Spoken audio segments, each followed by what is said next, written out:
Ayan guys, good morning sa inyo. Magluluto na naman ako ulit ng binagoongan baboy at saka sayoteng may miswa para sa aking mga alaga.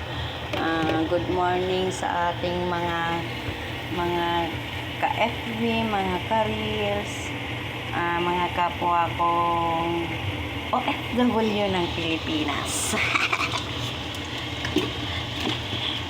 Pangalan po natin dito sa Pilipinas, OFW ng Pilipinas. Hindi na natin kailangan lumayo mga guys para maghanap buhay. Dito na lang po tayo sa ating sariling bayan para po nakakasama natin yung ating mga pamilya. At least nakikita po natin sila. Yes po. Yan, magluluto po ako ngayon ng binagoongang baboy. Yan guys. Yan. Pasensya na po kayo. Okay. Alam nyo ba guys, ang bait-bait ng aking amo. Kaya nakakapag-video ako kahit paano. Yes guys, swerte ko sa amo. Kahit maliit ang sweldo, yes, mababait naman po sila. Huwag na tayong maghangad ng malaking sweldo para hindi na tayo lumayo sa ating pamilya. Ang hirap. Yes. Hirap lumayo sa pamilya.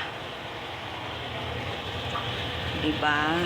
Yan guys, luluto ako ng pagkain ng aking mga alaga. O yan. Tapos ito naman yung aming ulam. Yan.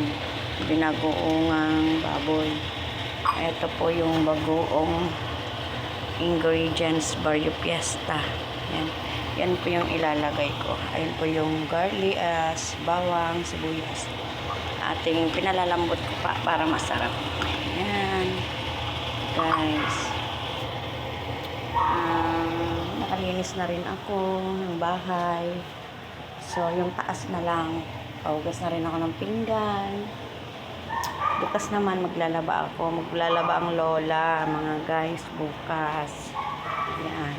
Yan po yung trabaho natin. Hindi naman po masyadong mabigat yung trabaho. So, hinahinay lang na trabaho. Hindi naman gaanong kahirapan. Yan. Konting luto-luto. Minsan hindi nagluluto kasi nag-order na lang sila.